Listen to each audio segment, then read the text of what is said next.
Hello नमस्कार दोस्तों, आप सभी का आज की इस ज्योग्राफी की प्रश्नोत्तरी क्लासेस के अंदर बहुत बहुत स्वागत है दोस्तों आज की इस वीडियो के अंदर हम लोग राजस्थान की जो जियोग्राफी है और राजस्थान की जियोग्राफी के अंदर दोस्तों मैं आपको टॉपिक जो है बता देने वाला हूँ। टॉपिक दोस्तों आज का जो अपना जियोग्राफी से राजस्थान की जियोग्राफी टॉपिक है भौतिक प्रदेशों से दोस्तों। ठीक है, भौतिक प्रदेश आज की इस वीडियो के अंदर हम देखने वाले हैं। और दोस्तों मैं आपको बता देना चाहता हूँ कि यह जो क्लास है आपके लिए काफ़ी इम्पोर्टेंट रहने वाली है अगर आपने राजस्थान की जो ज्योग्राफी एक बार भी पढ़ी है, क्योंकि एज ए रिविज़न अगर जिन साथियों ने नहीं पढ़ी है तो उनके लिए भी काफ़ी हेल्पफुल यह क्लास रहने वाली है। क्योंकि दोस्तों आज की इस वीडियो के अंदर हम हर एक क्वेश्चन को विद एक्सप्लेनेशन मैं आपको बताने वाला हूँ। मैं मेरी तरफ से फुल एक्सप्लेन करूँगा उस क्वेश्चन को कि इस क्वेश्चन से रिलेटेड कौन कौन से क्वेश्चंस अपने एग्जाम पॉइंट ऑफ व्यू से इम्पोर्टेंट है। ठीक है, तो मतलब हर एक ऑप्शन से लेकर जितना डिस्कशन हो सकता है अपना आज की इस क्लासेस के अंदर हम कवर करने वाले हैं। तो दोस्तों अभी कुछ दिनों से यूट्यूब पे जो हमारी ये श्रृंखला बंद हो गई थी क्योंकि वीडियोस नहीं डाले जा रहे थे, तो दोस्तों अभी हमारा प्रयास रहेगा कि इस श्रृंखला को आगे से आगे कंटिन्यू रखना है। लेकिन इसके लिए दोस्तों आपको ज़्यादा से ज़्यादा इस चैनल को शेयर करें ताकि और भी ज़्यादा स्टूडेंट्स हमारे साथ जुड़ सकें और हमारा भी इसके अंदर मनोबल बढ़े। ठीक है, तो हम आपके लिए बेहतर से बेहतर जो है क्लासेस या फिर प्रश्नोत्तरी है वो यहाँ पर डालते रहेंगे दोस्तों।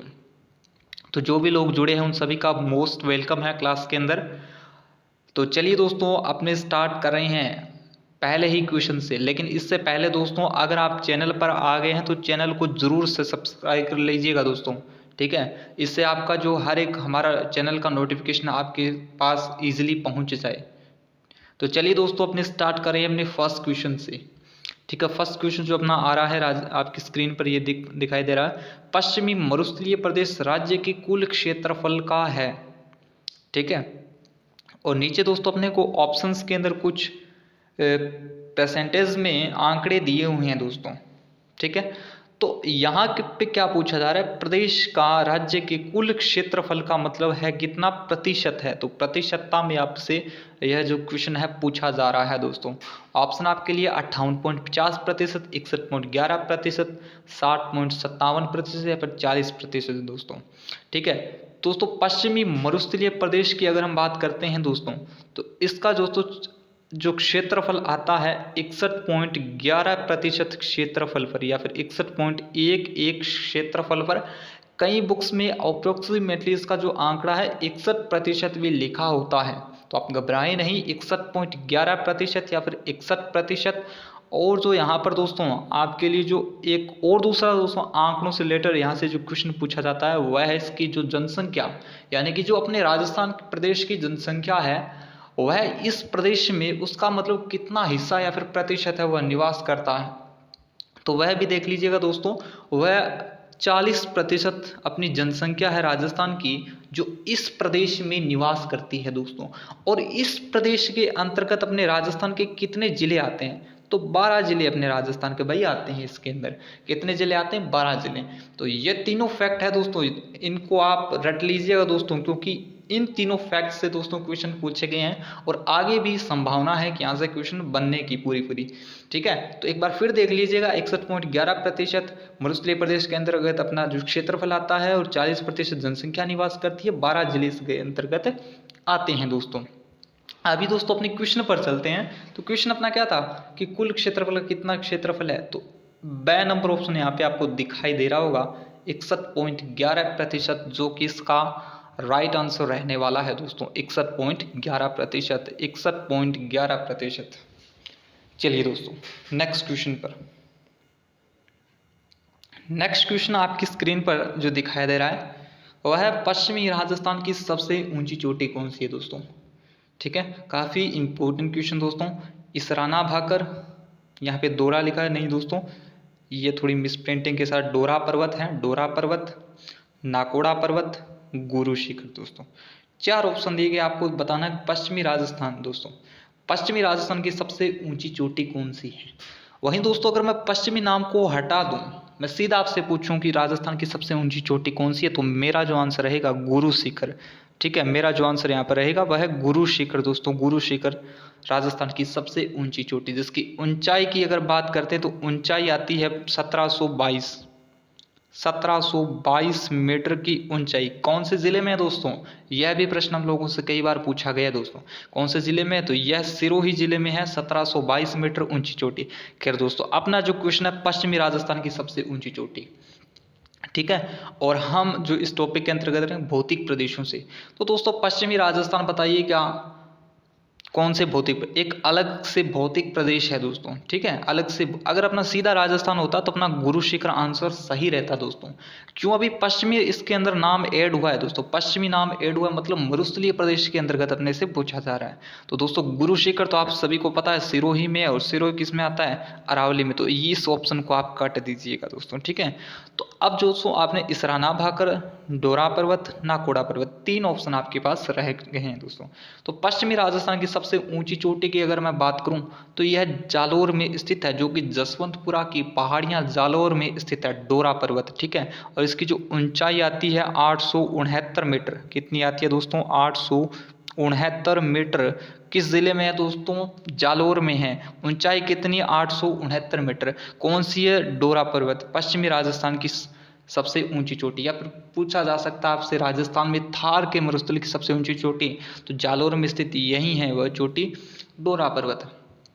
869 मीटर डोरा पर्वत, जालोर में स्थित पश्चिमी राजस्थान की सबसे ऊंची चोटी दोस्तों। तो इससे आपका क्वेश्चन बन सकता है।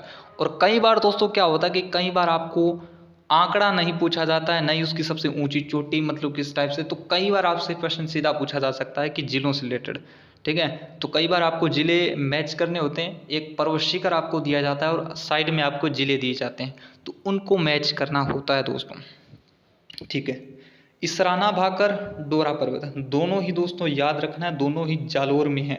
कहाँ है दोस्तों? दोनों ही जालोर में स्थित है, जालोर में स्थित है, ठीक है। नाकोड़ा पर्वत की बात करें तो नाकोड़ा पर्वत अपनी 56 की पहाड़ियों में है। 56 की पहाड़ियाँ कहाँ हैं? बाड़मेर में है, बाड़मेर में है। 56 की पहाड़ियाँ कहाँ हैं? बाड़मेर में।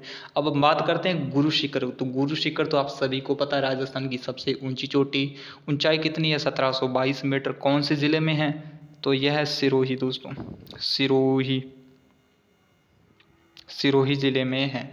अब मैं इसकी ऊंचाई बता रहा हूँ 1722 मीटर। कई लोगों का क्वेश्चन होगा कि इसकी तो ऊंचाई 1727 मीटर है, ठीक है।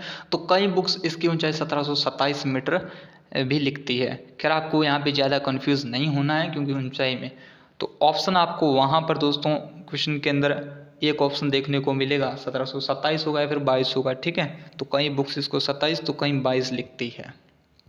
तो इस टाइप से इस क्वेश्चन, चलिए नेक्स्ट क्वेश्चन पर चलते हैं हम। नेक्स्ट क्वेश्चन आपकी स्क्रीन पर यह जो दिखाई दे रहा है कि राजस्थान का सर्वाधिक जनसंख्या घनत्व वाला भौतिक प्रदेश है दोस्तों, ठीक है। सबसे पहले तो आप क्वेश्चन की लैंग्वेज पे जाइएगा। आपसे जनसंख्या नहीं पूछी जा रही है दोस्तों, जनसंख्या नहीं पूछे रहे, बल्कि जनसंख्या के आगे एक घनत्व नाम दिया हुआ है दोस्तों, ठीक है। जियोग्राफी को दोस्तों आप जितना ही समझोगे क्वेश्चन को, उतना ही मतलब आपकी एक्यूरेसी हो तो ज़्यादा होगी दोस्तों, ठीक है, ठीक है। जनसंख्या घनत्व पूछा है, ना कि जनसंख्या, ठीक है। तो आपको कॉन्सेप्चुअल ये क्वेश्चन काफ़ी है। और दोस्तों जनसंख्या घनत्व मतलब प्रति वर्ग किलोमीटर में कितनी जनसंख्या निवास करती है। वर्ग किलोमीटर मतलब जितना अधिक क्षेत्रफल होगा और उसमें जितनी कम जनसंख्या होगी तो उसका जनसंख्या घनत्व मतलब कम है, यानी कि ज़्यादा एरिया पे कम जनसंख्या निवास करती है, मतलब जनसंख्या घनत्व इसका अधिक है, ठीक है। और वहीं पे अगर दोस्तों क्षेत्रफल इतना ही है, इतनी यहाँ पे जनसंख्या निवास कर, मतलब यहाँ पे पूर्ण रूप से जनसंख्या से भरा हुआ प्रदेश है, तो इसका जनसंख्या घनत्व हो जाएगा ज़्यादा। अब बात करते हैं अपने पश्चिमी मरुस्थलीय प्रदेश। मैंने आपको बताया था 61.11%, 40% यहाँ पर जनसंख्या निवास करती है। अरावली पर्वतीय प्रदेश की अगर हम बात करते हैं 9.3% भूभाग पर 10% ही जनसंख्या निवास करती है, ठीक है। और वहीं अगर बात करते हैं हम पूर्वी, तो इसमें 23.6% पर 39% समथिंग अबाउट 40 मान सकते हो, इतनी जनसंख्या निवास करती है। और हाड़ौती के प्रदेश की अगर हम बात करते हैं तो हाड़ौती के प्रदेश की 6.89% आपके भाग पर, यहाँ पर भी 10 11% जनसंख्या यहाँ पर निवास करती है दोस्तों।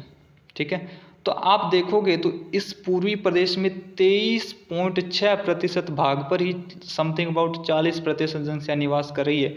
मतलब जनसंख्या घनत्व ज़्यादा किसका हो गया?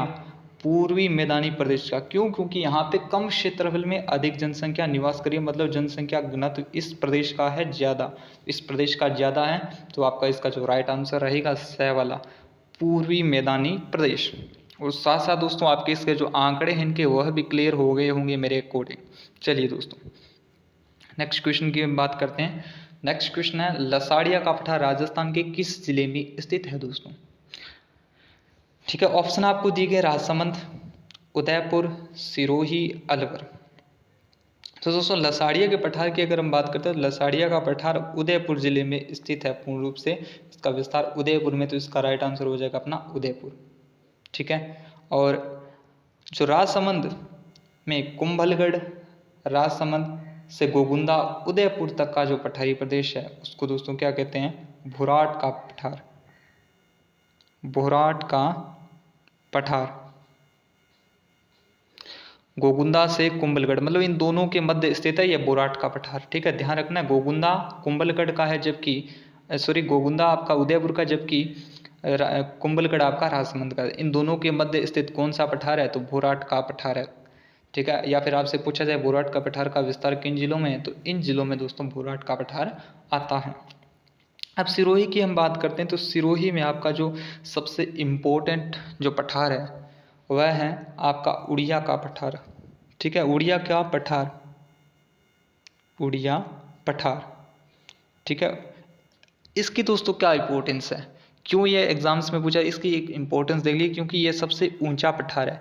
इसकी ऊंचाई ध्यान रखना आप दोस्तों 1360 मीटर इसकी जो कुल ऊंचाई है वह आती है 1360 मीटर। उड़िया का पठार कौन से जिले में है? सिरोही में स्थित है दोस्तों। ठीक है, क्लियर। चलिए दोस्तों, और दोस्तों अलवर में भी एक पठार है, कांकनवाड़ी का पठार। तो यह भी कई बार पूछा गया हमें, अलवर में कौन सा पठार है? तो है कांकनवाड़ी का पठार। कांकनवाड़ी पठार अलवर में स्थित है दोस्तों। चलिए दोस्तों नेक्स्ट क्वेश्चन पर चलते हैं। नेक्स्ट क्वेश्चन अपना है, निम्नलिखित में से सुमेलित नहीं है दोस्तों। ठीक है, यहाँ पर दोस्तों भाकर, सिरोही, गिरवा, उदयपुर, छप्पन की पहाड़ियाँ, बाड़मेर, मेवल, प्रतापगढ़, बांसवाड़ा दोस्तों ये ऑप्शन इधर आपको दिए गए हैं दोस्तों। ठीक है, यह भाकर, गिरवा, छप्पन की पहाड़ियाँ, मेवल ये एक प्रकार के पहाड़ी क्षेत्र दिए हुए हैं आपको, और आगे आपको जिला है, इसमें से आपका एक है जो सुमेलित नहीं है, अपने को उसको टिक करना है दोस्तों। ठीक है, तो भाकर बिल्कुल सही है, भाकर सिरोही में, क्योंकि यह पूर्वी सिरोही में पाई जाने वाली तीव्र ढाल वाली पहाड़ियों को यहाँ पर क्या कहा जाता है? स्थानीय भाषा में भाकर कहा जाता है। तो पहला ऑप्शन तो अपना सही है। गिरवा की बात करें तो उदयपुर के चारों तरफ, ठीक है, उदयपुर के चारों तरफ एक पहाड़ी क्षेत्र आता है जिसको हम गिरवा के नाम से जाना जाता है। तस्तरीनुमा पहाड़ी क्षेत्र है ये, और यहाँ पर उदयपुर। ठीक है, तो उदयपुर के चारों तरफ एक पहाड़ी क्षेत्र है, इसको हम कहते हैं गिरवा। तो यह भी अपना सही है। और छप्पन की पहाड़ियों की बात करें तो छप्पन की पहाड़ियाँ सिवाना से लेकर बालोतरा के मध्य स्थित पहाड़ी क्षेत्र है, उसको हम वहाँ पर स्थानीय भाषा में कहा जाता है छप्पन की पहाड़ियाँ दोस्तों। छप्पन की पहाड़ियाँ, तो यह भी बाड़मेर में स्थित है, यह भी अपना राइट है दोस्तों। छप्पन से लेकर कई बार एक और भी प्रश्न है दोस्तों, वो कंफ्यूज करता है आपको, छप्पन का मैदान। ठीक है, तो छप्पन का मैदान दोस्तों माही नदी द्वारा निर्मित है, और यह प्रतापगढ़ और बांसवाड़ा के मध्य का एक छप्पन ग्राम फिर नदी नालों का समूह है, जो कि माही नदी के तटवर्ती क्षेत्रों में, मतलब यहाँ पे प्रतापगढ़ और इधर बांसवाड़ा। ठीक है, तो कुछ इस टाइप से आपका ये छप्पन का मैदान है, कौन से में? प्रतापगढ़ बांसवाड़ा में स्थित है, जबकि छप्पन की पहाड़ियाँ बाड़मेर में स्थित है दोस्तों। नेक्स्ट क्वेश्चन की अगर हम बात करते हैं तो मेवल। ठीक है, मेवल भी एक प्रकार का पहाड़ी क्षेत्र है, जो कि आपका प्रतापगढ़ बांसवाड़ा में नहीं है, बल्कि प्रतापगढ़ डूंगरपुर और बांसवाड़ा के मध्य। ठीक है, ये राजस्थान का कुछ इस प्रकार से मैप है, और ये डूंगरपुर और इधर आप डूंगरपुर और बांसवाड़ा। तो यहाँ पे एक छप्पन का मैदान, ठीक है, यहाँ पर है मेवल। हाँ, मेवल है पहाड़ी क्षेत्र है दोस्तों, डूंगरपुर और बांसवाड़ा के मध्य का एक पहाड़ी क्षेत्र है। ठीक है, तो इसको कहा जाता है वहाँ पर मेवल। तो दोस्तों यहाँ पे बांसवाड़ा तो दिया, लेकिन प्रतापगढ़ अपना यहाँ पे राइट नहीं है। तो इसका दोस्तों अपने से पूछा सुमेलित नहीं है, तो द नंबर ऑप्शन अपना राइट हो जाएगा दोस्तों। चलिए नेक्स्ट क्वेश्चन पर चलते हैं। नेक्स्ट क्वेश्चन है, राजस्थान का कौन सा भौतिक प्रदेश खाद्यान्न का कटोरा कहा जाता है दोस्तों? खाद्यान्न का कटोरा भी कहा जाता है दोस्तों। यह प्रश्न दोस्तों आपका उद्योग प्रसार भर्ती दोस्तों आपका 2018 में ही पूछा गया दोस्तों। तो इसके अंतर्गत दोस्तों आपको जो ऑप्शन दिए गए, चारों भौतिक प्रदेश आपको ऑप्शन में दिए गए हैं, इसमें से आपसे पूछा जा रहा खाद्यान्न का कटोरा कौन सा है दोस्तों? ठीक है, पश्चिमी मरुस्थलीय प्रदेश तो एकदम मरुस्थलीय है, अरावली पर्वतीय प्रदेश है, और पूर्वी मैदानी प्रदेश एक प्रकार मैदानी प्रदेश है, दक्षिण पूर्वी पठारी प्रदेश एक प्रकार का पठारी प्रदेश है। इसमें से अपने उसको पूछा जा रहा खाद्यान्न का कटोरा किसे कहा जाता है दोस्तों? तो खाद्यान्न के कटोरे की अगर मैं बात करूं तो पूर्वी मैदानी प्रदेश में आऊँगा, क्योंकि दोस्तों यहाँ पर मैं कॉन्सेप्ट है कि ये इसकी उत्पत्ति से आपको पता चलता है। इसकी उत्पत्ति किससे हुई है? इसकी उत्पत्ति हुई है गंगा तथा यमुना द्वारा लाई गई मृदा से ही इसकी उत्पत्ति हुई है, जो कि एक प्रकार की काफ़ी उपजाऊ मृदा होती है, जिसको हम कहते हैं जलोढ़ मृदा। यह जलोढ़ मृदा का क्षेत्र है, जलोढ़, या फिर इसको कांप मृदा भी कहा जाता है, ठीक है, या फिर इसका वैज्ञानिक नाम एल्फिसोल मिलता है, जो कि पूर्वी मैदानी प्रदेश में, और यह खाद्यान्न के लिए मुख्य रूप से उपयोगी होती है दोस्तों। इसी प्रदेश में रोही का मैदान है, आपको पता हो तो रोही का मैदान भी गेहूं उत्पादन के लिए मतलब खाद्यान्न के लिए ही जाना जाता है। तो पूर्वी मैदानी प्रदेश को क्या कहा जाता है? खाद्यान्न का कटोरा कहा जाता है दोस्तों। चलिए दोस्तों नेक्स्ट क्वेश्चन पर, उत्तरी अरावली की सबसे ऊंची चोटी है दोस्तों। आपको चोटियां दी गई है रघुनाथगढ़, खोज, भरूच, बरवाड़ा, ठीक है। तो इस प्रकार से आपको जो है अरावली की, उत्तरी अरावली की ये सभी चोटियां जो आपको दे रखी है दोस्तों। रघुनाथगढ़ दोस्तों अगर मैं बात करूँ तो सीकर में है, ठीक है। अब आप बोलोगे तो उत्तरी अरावली का तो विस्तार ही नहीं है, लेकिन नहीं दोस्त, यह उत्तरी अरावली के अंदर विस्तार तो सीकर में मुख्य रूप से नहीं है, लेकिन कुछ एक जो आपका पहाड़ी क्षेत्र वहाँ पर है जो अरावली से मिला जुला है, मतलब यह रघुनाथगढ़ है तो अरावली की। अब दोस्तों बात आती है कि इसमें से सबसे ऊंची चोटी है वह कौन सी है? वहीं अपनी उत्तरी अरावली की सबसे ऊंची चोटी हो जाएगी। तो रघुनाथगढ़ की बात करें तो यह 1055 मीटर आती है, ठीक है, और खोज जयपुर के अंदर 920 मीटर आती है दोस्तों, ठीक है। और भरूच जो आपकी 792 मीटर, हाँ 792 मीटर दोस्तों आपकी आती है दोस्तों, 792 मीटर। और बरवाड़ा जयपुर 786 मीटर आती है दोस्तों, ठीक है। ये दोस्तों अब इनमें से आप देख लीजिए कौन सी सबसे बड़ी है। तो रघुनाथगढ़ बड़ी है। अब आप बोलोगे सर कि तो हमें डाटा याद करना पड़ेगा, नहीं, लेकिन आपको आरोही व अवरोही क्रम आपको अगर याद है तो वो आपका सफिशिएंट है, उससे आप इजीली इन प्रश्नों को उत्तर दे सकते हो। तो कई बार दोस्तों ये प्रश्न आते हैं कि इनको आरोही क्रम में व्यवस्थित करो, या फिर इनको अवरोही में, या फिर इसको बढ़ती हुई ऊंचाई में, या फिर घटती हुई ऊंचाई में सेट करो। तो वो अगर आपको इनका एक क्रम याद है कि ये कम से ज़्यादा तक का क्रम अगर आपको याद है तो आप इजीली इन प्रश्नों का उत्तर दे सकते हैं, ठीक है। तो इसका अपना रघुनाथगढ़। अब दूसरा प्रश्न दोस्तों इन्हीं में से क्या बनता है दोस्तों? इन्हीं में से दोस्तों दूसरा प्रश्न बनता है कि सबसे ऊंची, आपको पर्वत शिखर दिया जाएगा और आपको जिले दिए जाएंगे, तो उनमें से सुमेलित करना, या फिर कहेगा कि आपसे इनमें से सुमेलित नहीं है, तो उस प्रकार की प्रश्न यहाँ से बनते हैं। रघुनाथगढ़ दोस्तों बात करें तो कौन से जिले में? सीकर में है, खोज जयपुर में है, भरूच है जो कि अलवर की है, और बरवाड़ा फिर से है जयपुर की। तो यह भी आप याद रखिए कि कौन कौन से ज़िलों में इनकी जो स्थिति है वो भी याद रखें, स्थिति को लेकर भी प्रश्न हमें बनते हैं। चलिए दोस्तों नेक्स्ट क्वेश्चन पर। नेक्स्ट क्वेश्चन आपके लिए, कुबड़ पट्टी का विस्तार किन जिलों में? दोस्तों काफ़ी इंपॉर्टेंट क्वेश्चन है दोस्तों, कुबड़ पट्टी का विस्तार किस जिले में है? ऑप्शन आपके लिए है जयपुर, नागौर, ठीक है, जयपुर, नागौर बीकानेर, नागौर अजमेर, और नागौर जोधपुर।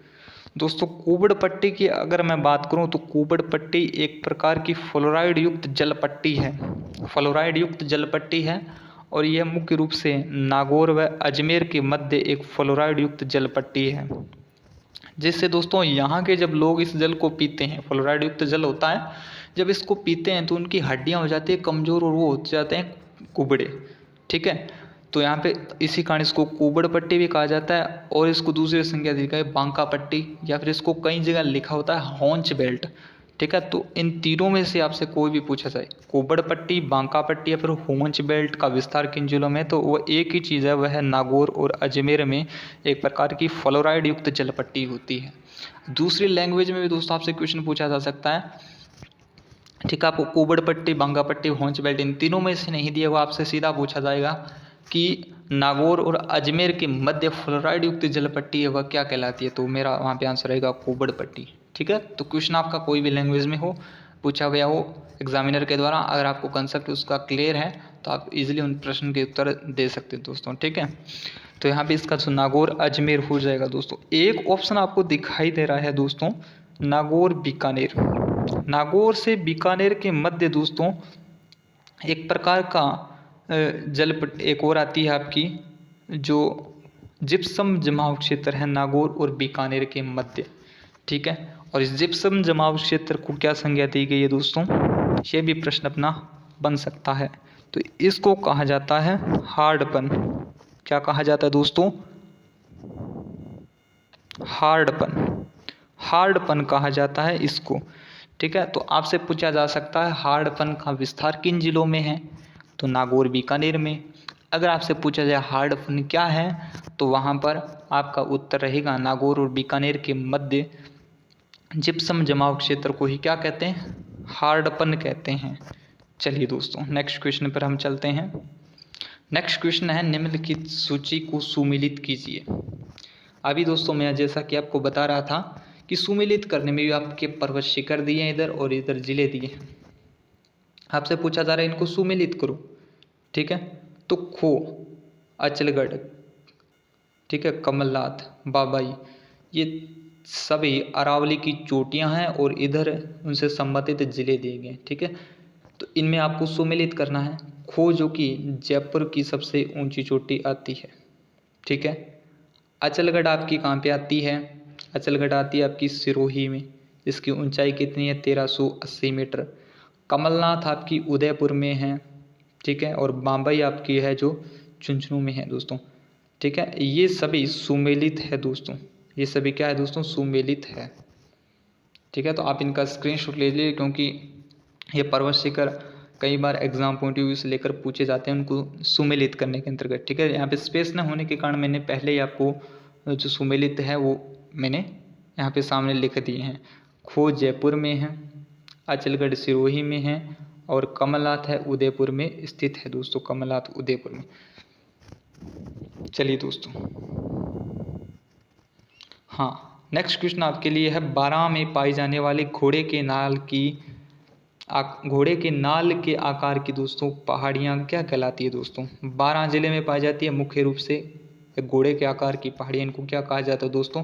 ऑप्शन आपके लिए मुकुंदरा की पहाड़ियाँ, कुंडला की पहाड़ियाँ, रामगढ़ की पहाड़ियाँ या फिर छप्पन की पहाड़ियाँ दोस्तों। चलिए दोस्तों, यहाँ पे 12 में पाई जाती है जो घोड़े की नाल के आकार की उनकी पहाड़ियाँ हैं, तो यह रामगढ़ की पहाड़ियाँ जो कि मुख्य रूप से आपके 12 में पाई जाती है और घोड़े के नाल के आकार की ये पहाड़ियाँ है दोस्तों। तो इसका जो अपना राइट आंसर रहेगा वह है रामगढ़ की पहाड़ियाँ।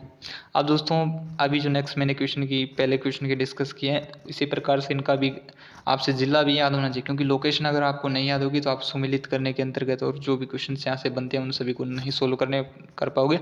तो मैं इनका जिला भी आपको बता देता हूँ कौन कौन से जिलों में इनका विस्तार है। और मुकुंदरा की पहाड़ियों की अगर बात की जाए तो मुकुंदरा की पहाड़ियाँ मुख्य रूप से कोटा, मुख्य रूप से जो आती है आपकी कोटा, झालावाड़, कोटा झालावाड़ में स्थित है। कुंडला की पहाड़ियाँ दोस्तों ये आपकी कोटा में स्थित है, कोटा में स्थित है। कोटा में कुंडल के आकार की पहाड़ियाँ हैं, इसीलिए इनको कहा जाता है कुंडला की पहाड़ियाँ। कौन से जिले में, कोटा। और रामगढ़ की पहाड़ियाँ भी मैंने आपको बताया 12 में हैं। और छप्पन की पहाड़ियाँ दोस्तों आपकी बाड़मेर में है, सिवाना और बालोतरा के मध्य ये स्थित है इनका विस्तार। ठीक है।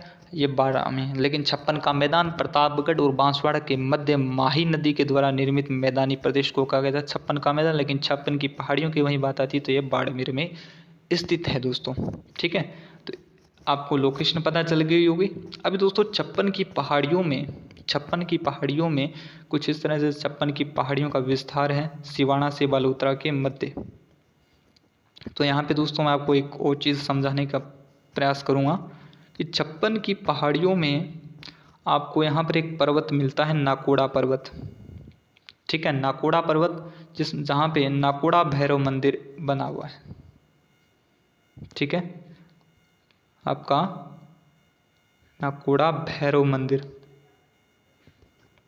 ये मेवानगर में है दोस्तों। ठीक है, मेवानगर में कई बार आपको आर्ट एंड कल्चर से रिलेटेड यहाँ से क्वेश्चन पूछा जाता है कि नाकोड़ा भैरव मंदिर कहाँ है, और कई बार आपसे पूछा था नाकोड़ा भैरव पर्वत नाकोड़ा भैरव मंदिर है किसको समर्पित है दोस्तों। तो यह मंदिर आपका जैन धर्म के 23वें तीर्थंकर पार्श्वनाथ को समर्पित यह मंदिर है, जो कि मेवानगर बाड़मेर में स्थित है।